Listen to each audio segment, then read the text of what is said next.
we take a contemplative look around the world and gather enough data to survey the types of cats spread across the globe, we'll find many species, large and small, tame and deadly. But if we look to identify the most ferocious and powerful types, we'll find, in certain regions, cats known for their skill, dominance, and ferocity. In the Americas, we find cougars and jaguars. In Africa, there are lions and leopards, while in Asia, tigers and leopards dominate. But when you turn your gaze to Australia, you won't find any big cats there. For several reasons we'll explore in this exciting episode, where we'll imagine the presence of one of the most feared felines among its kind, one of the most capable predators on the planet, the lion. If we assume its presence, we'll be faced with several crucial questions about life across the isolated continent, such as, would the presence of lions destroy Australia's entire ecosystem? How would lions adapt to a new world? And what would it mean for all the native species already living there? Let's begin by learning about the land known as Australia. As mentioned, there are no big cats there. No tigers, no lions, no jaguars, no leopards, no snow leopards, no cheetahs, no cougars, not even lynxes, caracals, or ocelots. There were reports of American soldiers arriving in Australia during World War II who brought cougars and leopards as companion animals. Perhaps some of these cats were released into the wild, but if so, their numbers were clearly limited. There's no trace of them today. In fact, Australia is home to some of the most unique species in the world, thanks to its isolation from other continents. It's famously known as the land of kangaroos, wallabies, wombats, and koalas, and rightly so. It also hosts many unique mammals and is the only place on Earth that contains all three kinds of mammals: placentals, monotremes, and marsupials. Among its predators is the dingo, the continent's only native wild dog. There are dozens of giant venomous snakes and spiders. If we told you the actual number, it might send chills down your spine. And let's not forget, Australia is full of deadly crocodiles. Both freshwater and saltwater species live here. These crocodiles dominate the northern regions of Australia, which are considered extremely dangerous. The further south you go, the less common they become due to the cooler climate. Crocodiles prefer to stay near warm water. Australia lies close to the equator. Its northern parts sit around 9 degrees south, stretching to about 44 degrees south, where the weather becomes colder. That's why Australia has such a diverse landscape: tropical rainforests, mountain ranges, remote inland areas, and deserts in the semi-arid interior. The outback is sparsely populated, with just about 3.4 people per square kilometer, equivalent to around 0.6 people per square mile. So, don't expect to see more than 7 people in every square mile of those vast areas. That's why most of Australia's population lives along the coast or nearby, where conditions are more suitable for humans. So now that we've understood the nature and climate of this continent, we must consider how to gather some lions and prepare to transport them. Let's head out on an exciting journey to Africa to obtain some of these lions. Africa shares many similarities with Australia. One of them is the diversity of habitats, including tropical rainforests, mountain regions, and deserts. Northern Australia lies near the equator, while the equator cuts through Central Africa. When we examine where lions live, we find they mainly inhabit sub-Saharan Africa, avoiding the vast desert. But the areas they do occupy are not tropical rainforests. Lions live in savannas, grasslands, and even dry plains, so they are well adapted to dry heat. They can also be found in mountainous areas, living at elevations up to 3,600 meters on Mount Elgon, along the Uganda-Kenya border, and even near the snow line of Mount Kenya. Therefore, in Australia, lions would likely avoid dense rainforests since they're not their preferred habitat. But they would thrive in the drier regions. The areas lions naturally inhabit rarely dip below 20 degrees Celsius, even in colder months, and they're accustomed to daytime temperatures between 26 degrees Celsius and 30 degrees Celsius. Due to these factors, lions prefer to stay near a permanent water source, but also require ample shade. They spend a lot of time in direct sunlight, so they need cover when necessary. They also prefer dense vegetation, like shrubs and tall grass, vital for hunting. Calling lions killers is no exaggeration. They must hunt to survive. Lions are large carnivores and need substantial meals. So how do you feed a predator that can weigh up to 225 kilograms? Lions prefer large-hoofed mammals, especially zebras, antelopes, gazelles, and buffaloes. These prey typically weigh between 225 and 900 kilograms. And lions don't usually eat alone. There's often a hungry pride to feed. A lion pride may consist of 6, 10, 15, or even more members. That's why they prefer larger prey for the whole group. However, if needed, lions can feed on smaller animals like warthogs, turtles, birds, rabbits, lizards, and mice. Usually, the females do most of the hunting, while males protect the pride and its territory. Lions must deal with rival predators trying to intrude and steal prey, such as hyenas, leopards, cheetahs, African wild dogs, and even other lions.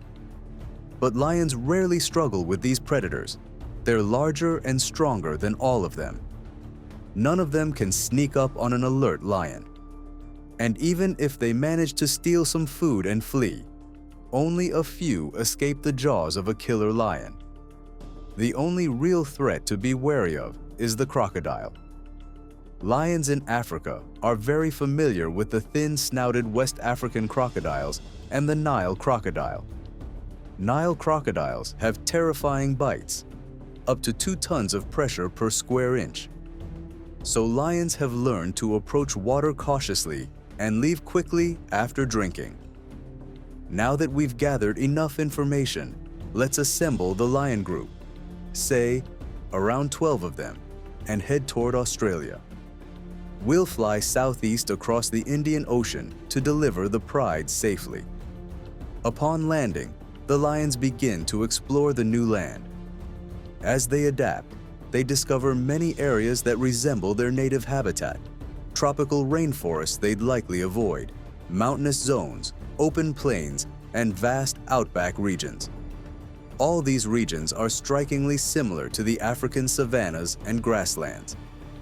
And since these areas are sparsely populated, that's perfect for the lions, just like much of the land they once ruled in Africa.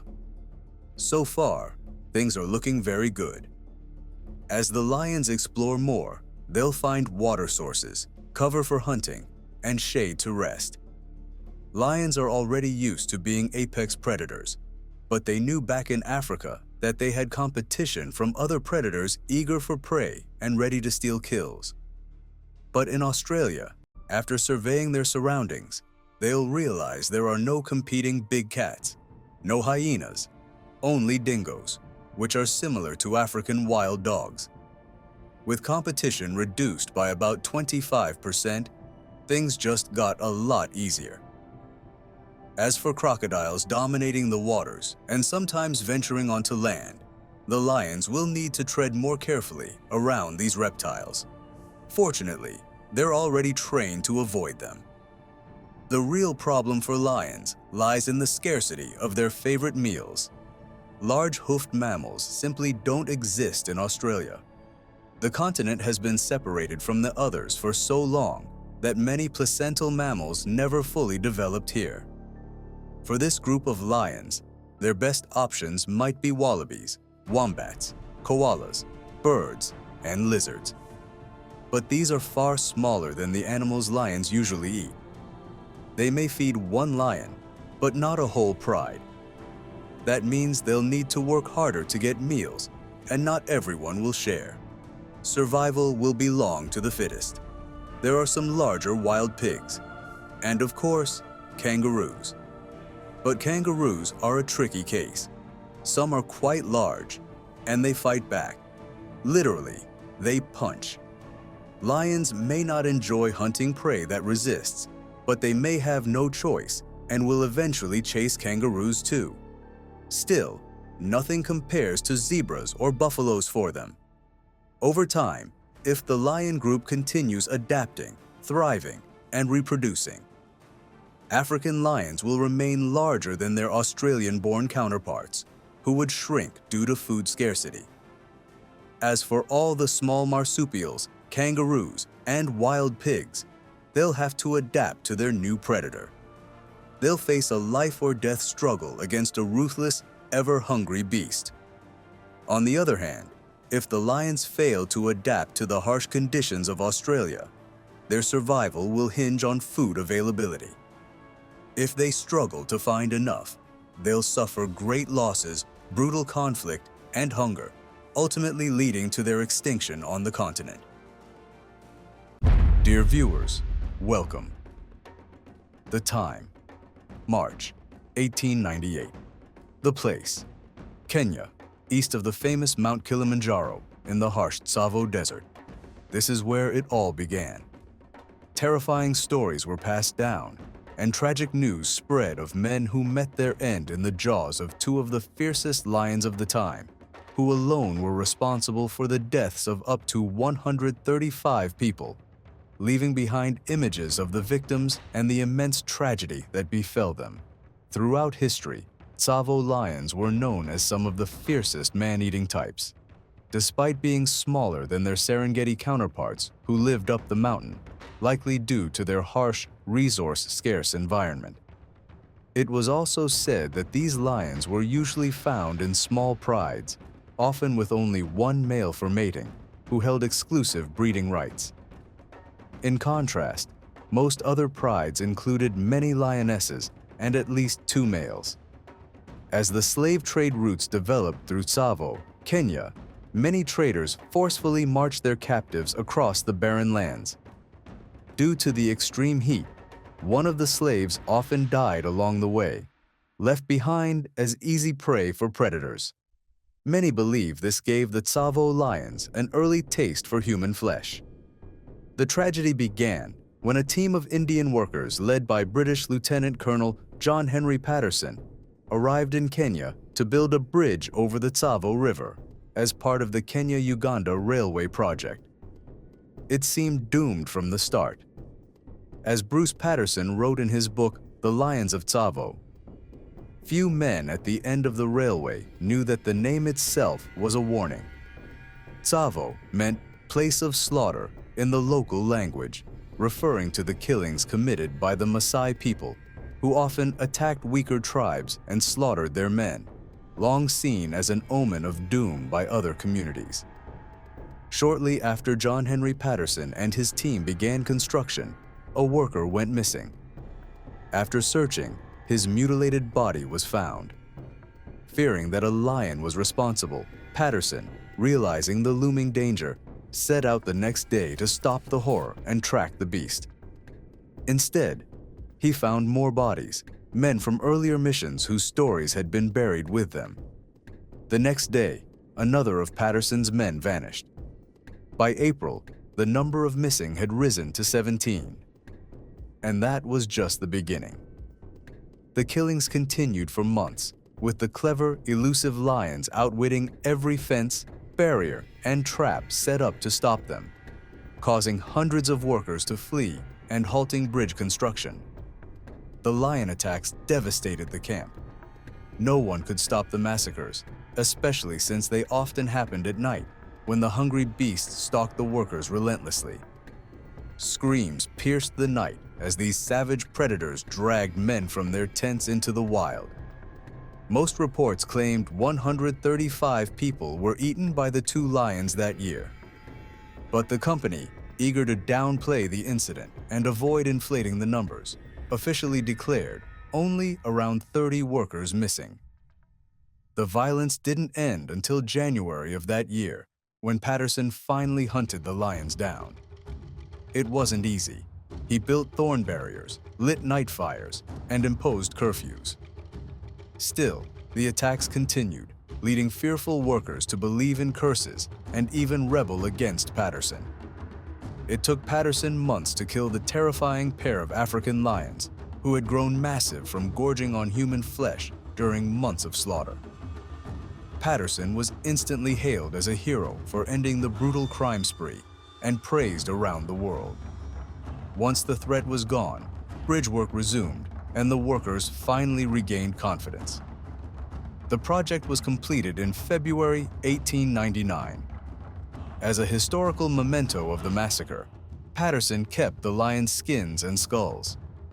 In 1907, he published a best-selling book, The Man-Eaters of Tsavo. A quarter-century later, the skins and bones were sold to Chicago's Field Museum, where they were mounted and displayed to the public as legendary monsters. But the story didn't end there. Bruce Patterson, zoologist and Field Museum curator, spent years studying the lions. Chemical tests on their hair keratin and bone collagen confirmed they had eaten human flesh in the months before being shot. The tests also revealed one lion had eaten 11 people and the other 24, making the actual death toll just 35, far less than Patterson's claim of 135. In 2009, Nathaniel J. Dominy, associate professor of anthropology at UC Santa Cruz, said, "It was a historical mystery for years, and now the contradiction has finally been addressed. We can imagine the railway company had reasons to downplay the deaths, and Patterson may have had motives to exaggerate them." A second study revealed the lion who ate more people had dental disease, a bad jaw, and skull damage. He likely turned to eating humans out of desperation. Meanwhile, there was a noticeable decline in other prey, mainly elephants. So when humans entered the area, they became easy alternative meals. Although we know more today about the truth of the Tsavo lions, they remain mythical symbols of their era. As Bruce Patterson told the Chicago Tribune in 2009, the Tsavo lions' remarkable achievement was that they halted the British Empire at the height of its power in Tsavo. The story of the Tsavo lions became legend, told as a tale of courage and survival. But more importantly, it's a reminder that nature can be cruel and unpredictable, and that no matter how advanced mankind becomes, he remains vulnerable to untamable forces. In the heart of the savannah, where life is measured by roars and death by silence, a lion was born. He wasn't the strongest nor the fiercest, but he was the smartest, the most steadfast and ambitious. He faced kings, saw empires collapse, and walked over their ashes like an invincible shadow. Perhaps he didn't seek the throne nor chase glory, but he engraved his name in the memory of the wild in a way no one ever had before. He wasn't just a lion. He was a legend, walking on 4 legs, a ghost that survived the jaws of death and emerged with pride from the heart of battles without bowing to his opponents. This is the story of Pretty Boy, the lion who chose to live free when others chose to die for glory. In this thrilling documentary, we won't just watch, we will feel, we will tremble, and we will respect the greatness of silence and the strength of the one who remains after the roar fades. Get ready. You are about to enter the world of the Mapogo lions, some of the most brutal and blood-soaked lions in the pages of history. Before the emergence of the famous Mapogo Coalition, Pretty Boy lived an ordinary life in the wildlands that would later become part of their empire. He wasn't known by that name yet. He was a young lion, still relying on his pride, learning the laws of survival in the wild. The scent of the wind, the danger of crocodile-filled rivers, and the meanings behind roars coming from afar. He watched the older males from a distance, sensing the hierarchy of power, witnessing the cruelty that came with it. He learned early that the world was not ruled by justice but by dominance. His mother cared for him, and his siblings played with him. But the safety of childhood was temporary. All around him, the wild was merciless. Hyenas lurked, and rival males invaded. One day, the dominant male who protected them disappeared. Perhaps he was expelled or killed. From that moment, everything changed. A shadow began to loom over his pride. Over time, the bonds between him and his pride began to weaken. He felt the change in the way adult lions looked at him. They no longer saw a cub, but a rising threat. As with all young males, he was expelled from the pride by the law of nature. He began wandering alone, avoiding stronger males, surviving on leftover kills, searching for a purpose. During his journey, he met others like him, exiles, cubs cast aside by life who chose solitude. Among them were those who would later be known as Mr. T, Kinky Tail, Rasta, Scar, and Makulu. At first, they formed fragile bonds, not out of friendship, but survival. They needed each other. They had nothing. And yet, the future was open before them. With every challenge they faced together, their bond grew stronger. As for Pretty Boy, the silent observer, he began to understand the power of unity. Their lives had changed from being lonely and empty, with no food, no land, no females, into a strong, united group. Their presence together changed everything. When they moved as one, other lions took notice, hyenas fled, and herds scattered swiftly. Indeed, the group began to move with clear goals. They entered lands ruled by dominant males, testing boundaries. Pretty Boy felt the thrill of danger, but also something else. He realized they were not just wandering lions, they could become rulers. It started with nighttime scouting missions, stealing kills and leaving signs in lands not their own. Over time, some of them grew more aggressive, especially Mr. T and Kinky Tail. Their intentions focused on attacking an old coalition in the east. They heard the roars of a pride ruled by aging males and cubs, an ideal opportunity. Pretty Boy wasn't loud or expressive, but he fully understood what the rest of the group wanted. This was their moment. If they succeeded, they wouldn't just survive, they would rule. So he looked at his 5 companions, each carrying their own scars, hunger and determination. There was no going back. The wild had cast them out, but they would return this time as invaders. Despite the rising momentum among the young lions, Pretty Boy may have hesitated. The recklessness of Mr. T and Kinky Tail troubled him. Their aggression and obsession with dominance clearly revealed their brutal nature. He had seen what happens to those who rise too quickly. The wild knows well how to slowly humiliate them. Perhaps he silently questioned whether this coalition was truly a path to survival, or a suicide led by reckless ambition. He didn't seek bloodshed for blood's sake. He knew what war between lions meant. Cubs slaughtered, mothers torn apart, males fighting to the death. He had seen it as a cub. He had smelled the scent of rotting wounds and corpses left behind by fallen kings. Later, when the moment came, when they neared enemy territory, Pretty Boy remained calm, while the others roared with excitement. Some surely noticed his silence, especially Scar, who didn't think he was ready.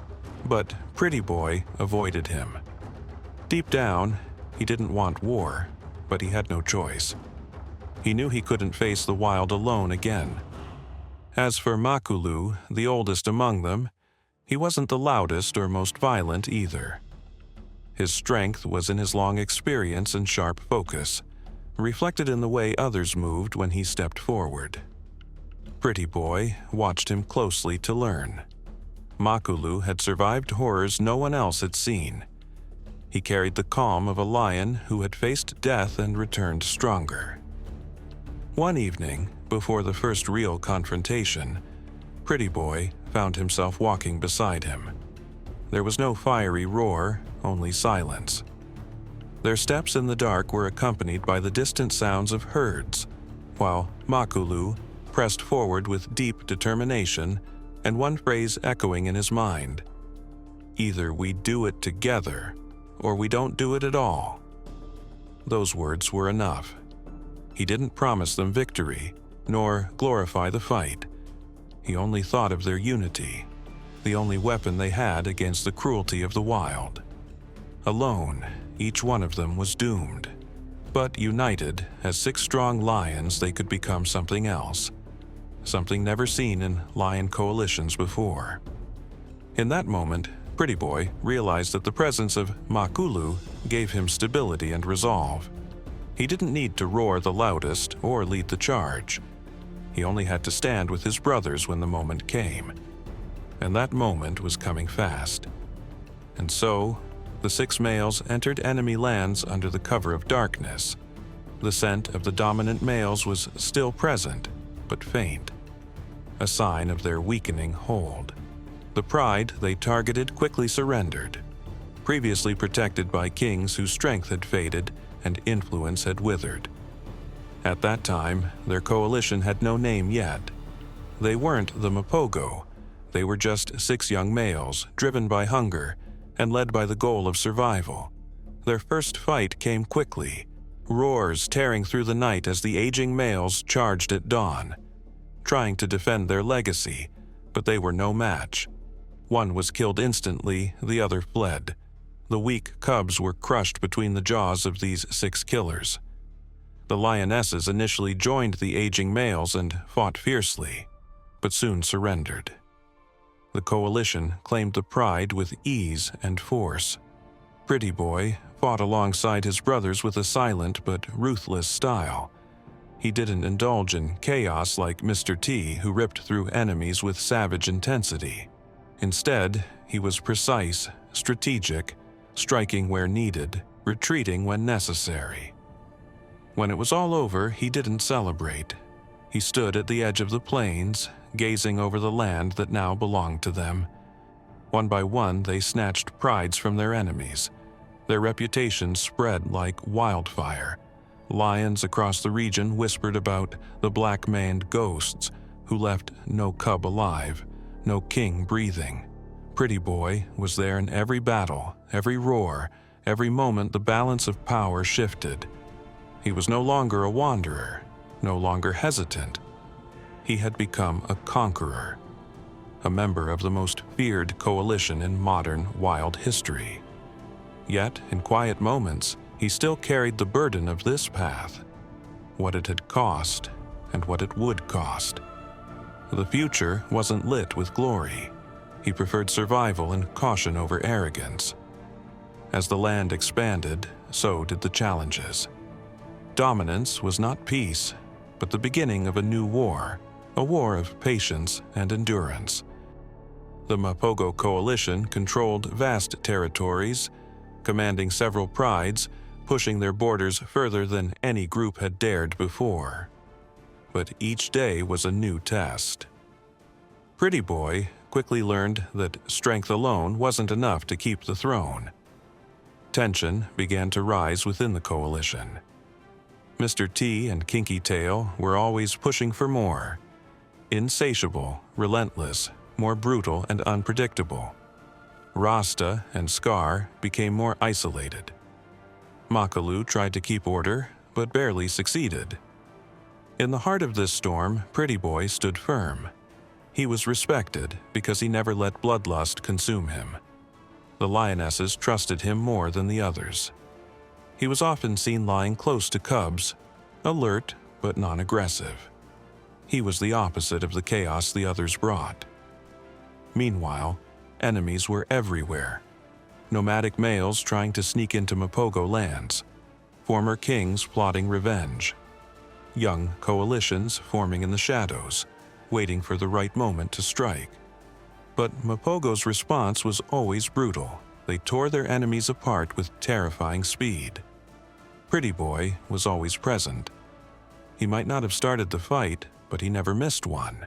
His presence balanced the scales. If Mr. T was fire and death, Pretty Boy was control and command. One day, one of their toughest challenges came from 3 strong young males circling the borders of their land.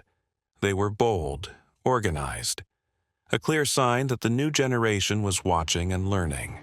Still, the Mapogo chased them relentlessly. But the message was clear.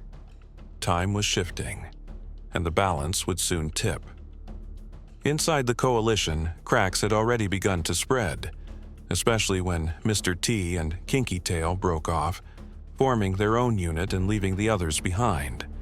That left Pretty Boy with Makulu, Rasta, and Scar. It wasn't just a split, it was the start of a collapse, a fracture in a fortress built on resolve and blood. Yet Pretty Boy survived every hardship, from enemy attacks to internal conflict. But the real challenge had yet to come. The challenge wasn't conquest. It was holding on to what was slowly falling apart. Time passed. The group that once seemed unbreakable had now fractured. Mr. T and Kinky Tail were operating separately, while the other 4, Pretty Boy, Makulu, Rasta, and Scar, defended what was left of their territory. The unity that made them an unstoppable force had started to crumble. The world around them was changing. The weight of past battles began to wear down their spirits. Pretty Boy stayed close to Makulu. They were more balanced and less reckless than the others. Rasta grew quieter. Scar limped from an old injury that never healed. The power they had built with yesterday's brutality now felt more like a fading memory than a living force. Their movements became fewer. They were no longer seeking expansion, but protection of what little remained. Yet new threats were already creeping toward them. Young coalitions began testing their strength. Roars of unfamiliar males echoed from beyond the borders, louder and more challenging than before. The wild no longer feared the Mapogo as it once did. Though they were still seen as legends of strength, the cracks in their ranks were undeniable. Pretty Boy felt it, as if the land itself whispered the calm before the storm. It was no longer about blood, it was about legacy. And as he patrolled the edges of his kingdom, he realized that the shadows closing in were not from outside, but from time itself. They had ruled for a long time. Now their turn had come to face the brutality of stronger, tougher enemies. In a battle that would decide their fate, maybe not now, but soon. The downfall began when Kinky Tail, who had separated from the others, was ambushed by a rival coalition. Though he fought fiercely, he was alone, and they were many. His body was found torn, lifeless. Mr. T responded with fiery rage. He returned alone to avenge his brother, and succeeded in killing one of the attackers, regaining some of his pride. But it wasn't long before he too was surrounded by enemies. He fought to his last breath, roaring until his voice fell silent forever. The Mapogo were now 4. News of 2 deaths spread quickly. Many lions were emboldened to attack the remaining members, especially after the death of the coalition's most savage member, Mr. T. Soon. A new coalition emerged, called the Majinjalane. 4 strong young males who followed in the Mapogo's footsteps, but with youthful hunger and modern warfare tactics. Pretty Boy felt the glory starting to turn against them. Their dominance was beginning to shrink. Then Rasta suddenly disappeared, likely killed in a skirmish. Soon after, Scar vanished as well. Whether he died or chose exile, no one knew. Only 2 remained, Pretty Boy and Makulu. They roamed together through the remnants of their former kingdom. They were no longer kings, but ghosts, moving silently, avoiding conflict, living on instinct and memory. Pretty Boy no longer sought battle. He sought refuge, peace, a place of safety. But the fierce Majingalain lions had begun to close in. They were strong, young, and more united than the Mapogo had ever been. Gradually, they took over the prides the Mapogo once ruled. The lionesses shifted their loyalty. Even the land itself seemed to forget who once walked it. Still, Pretty Boy didn't flee far from his former kingdom. He moved silently, choosing solitude over war. After facing death countless times, he now chose life. Their downfall wasn't caused by a single battle, but by a slow collapse of everything they had once built. Pretty Boy didn't survive through strength, but through isolation and extreme caution. He outlived all his brothers. He lived to see the rise and fall of the empire they once built, a force that had terrified everyone. He escaped death more than once, and now he roamed the wild as the shadow of a legend. No pride, no land, no kingdom, but he had preserved his life. In a world where strength is often measured by an early death, survival became the real reward. New lands fell under the rule of the Majingalain lions. Their roars filled the night. Their scent marked what was once Mapogo territory. But Pretty Boy had learned something none of them yet knew: how to survive, how to live after glory. He hunted when he could, avoided conflict when needed, and stayed on the move. Some lionesses from his old pride still remembered him, even let him approach. The cubs looked at him with curiosity, unaware of who he once was. He didn't need to reclaim a throne. The throne was already gone. What he carried now was something different: knowledge, wisdom, and awareness. The savannah quieted around him. Seasons changed. Rain fell and evaporated. Grass withered and bloomed again. Prey herds migrated across the plains, and Pretty Boy followed from afar. He no longer chased power, he simply existed, with caution and survival instinct. From time to time, he faced younger males. Some challenged him, most ignored him. He fought only when he had to, and rarely with the fierceness of his youth. The years had changed him. His body was leaner, scarred, but in his eyes still sparkled that flame from his younger days. Sometimes he returned to the places he once ruled: the water holes where battles had been fought, the trees where cubs once played, the borders he had marked with his roars. No one recognized him anymore. To them, he was just another lone male, lost. But in the wind, in the rustle of the grass, echoes remained. Faint, perhaps, but real. He had walked through fire, built an empire, lost everything, and still he lived. There were no celebrations waiting for him, no grand return, only a slow journey into the silence he had chosen. In his final days, Pretty Boy walked the edges of forgotten lands. His body slowed, his roar softened, but his eyes still held that same passion for life. Maybe he was no longer the lion he once was, but he was not broken.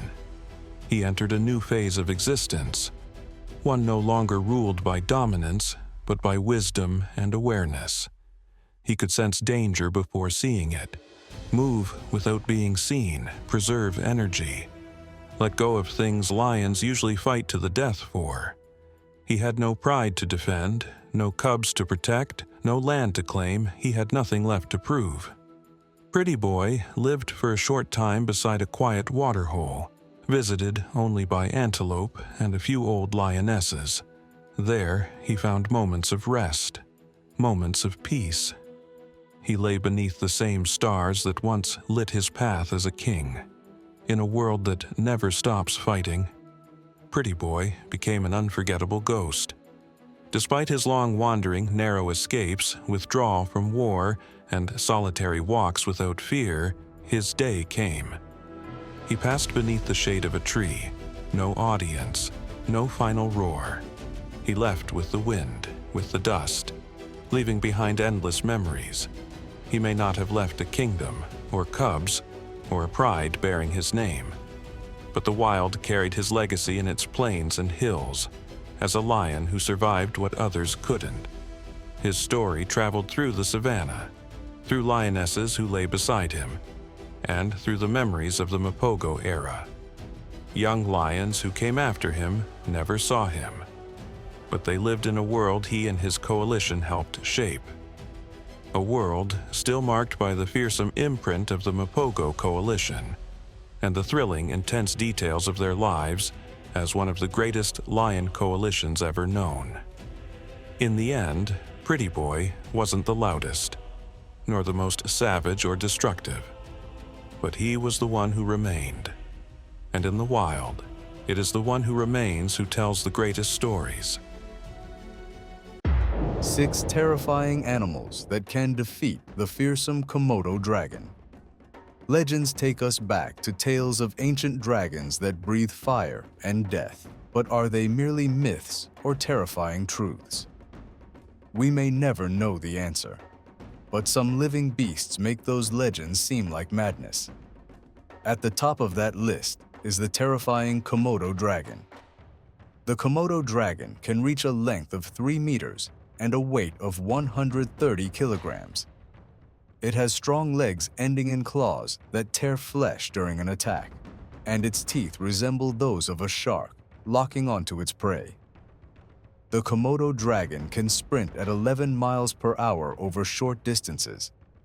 Its saliva contains more than 50 types of toxic bacteria, making it nearly impossible for prey to survive a bite. Even if the prey escapes, it usually dies within 24 hours from infection, and the Komodo dragon can track it down and feed by following the scent. But what if the Komodo dragon faced off against another predator? Who would win? Let's dive into a list of the most dangerous animals that could stand up to the monstrous dragon. First, Komodo dragon versus crocodile. Crocodiles top the list of the world's deadliest predators. These fearsome creatures have existed since the age of dinosaurs and are the largest aquatic reptiles in the wild. They are designed for killing, with powerful jaws full of sharp teeth that sink deep into prey. Once a crocodile clamps down, escape is impossible. Only animals strong enough to disrupt the attack or fast enough to strike first can survive a crocodile. Attacking a fully grown Nile crocodile would be suicide for the Komodo dragon. Given the crocodile's massive weight, the dragon would find it nearly impossible to escape its jaws. Death would be inevitable. Crocodiles are also largely immune to toxins, so the Komodo's venomous bite likely wouldn't do much damage. Their aggressive immune systems attack bacteria on contact, making the Komodo's toxic saliva even less effective. Second, Komodo dragon versus hippopotamus. Although hippos are herbivores by nature, they are also among the most aggressive animals and are responsible for around 500 human deaths annually in Africa. Hippos are naturally more aggressive than the more patient and opportunistic Komodo dragon. Hippos can also run faster than the Komodo on land, giving them the upper hand in pinning down and crushing the dragon under their massive weight. Even though the Komodo has flexibility and better turning ability, it likely wouldn't be enough to escape a raging hippo. Thanks to the hippo's enormous jaw, capable of opening 180 degrees and immense strength, a single bite could easily crush the Komodo dragon in half. Their bite force is estimated at 2,000 pounds. Third, Komodo dragon versus anaconda. Large anacondas and other massive reptiles are known to prey on many kinds of reptiles. A truly massive anaconda could potentially kill and swallow a Komodo dragon. However, a large Komodo dragon might be able to kill a medium-sized anaconda. The Komodo dragon has learned over time to use tactical skill to outmaneuver larger prey or avoid deadly jaws. But if it isn't fast enough, the anaconda can crush it by coiling and squeezing until the dragon dies. This crushing could cause internal bleeding, weakening the Komodo and eventually allowing the anaconda to devour it. Even if the Komodo strikes first with its sharp claws and venomous bite, the venom takes time to act, too slow to stop the anaconda. The Komodo would likely lose the battle. Fourth, Komodo dragon versus tiger. If a tiger and a Komodo dragon were to fight, both might die. Komodo dragons are ambush predators. They attack, bite, release, and then follow their prey until the venom takes effect, then strike again to feed. Tigers are also ambush hunters. They leap from behind and aim for the spine, using a single crushing bite to paralyze or kill their prey. If the tiger jumps on the Komodo dragon, it would struggle against the dragon's armored neck and thick skin. Still, the tiger's immense bite force, which can penetrate crocodile skin, would eventually kill the Komodo. If the Komodo bites first, the tiger might still kill it, but die hours later from the venom. Fifth, Komodo dragon versus the king of the jungle, the lion. The Komodo dragon is the largest and most aggressive lizard on Earth, reigning over some islands in Asia with unmatched terror. But facing a dominant lion would result in a savage fight. Only one would walk away alive. Despite its size, the Komodo would be committing suicide by attacking the lion. The dragon may try to land its lethal bite, but the lion, with its power and intelligent tactics, would likely avoid the hit. The lion's bite force is 650 pounds per square inch, and its heavy paws make every strike dangerous. If the lion survives the bite, it would most certainly kill the Komodo dragon with its claws and fangs. Sixth, Komodo dragon versus the bear. If a Komodo dragon encounters a bear, especially one of the larger species, the bear would likely win. Bears can weigh up to 408 kilograms, many times heavier than the Komodo dragon, which weighs less than a quarter of that. This massive size gives the bear immense power. A strong strike from its claws could tear the Komodo apart. That doesn't mean the Komodo poses no threat. A bite could infect the bear, and the venom might eventually kill it within hours. But thanks to the bear's thick fur and loose skin, it's hard to land a lethal bite. This natural defense makes the bear much harder to kill. The Komodo dragon is no easy prey, but the encounter would likely become a brutal fight for survival.